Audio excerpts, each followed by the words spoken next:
Les Slovènes reconduiront-ils ce dimanche leur Premier ministre? Cravate aux couleurs de l'Ukraine autour du cou, Janez Janša s'est rendu ce matin aux urnes, dans son village d'Arnas, accompagné de son épouse. Nos attentes sont bonnes lorsqu'il s'agit de démocratie et que les gens peuvent s'exprimer librement leur volonté, tout résultat est bon.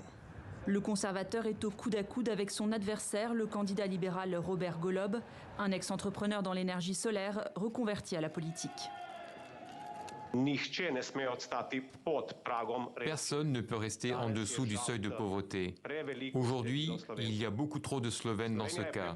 La Slovénie est un pays très riche et les Slovènes ont assez d'intelligence pour pouvoir prendre soin d'eux et de tous ceux qui nous entourent.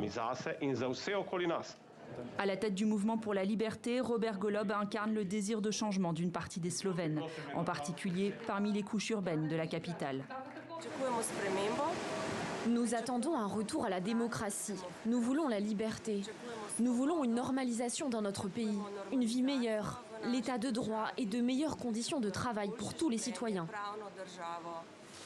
Ses opposants reprochent au Premier ministre sortant ses atteintes répétées à la démocratie.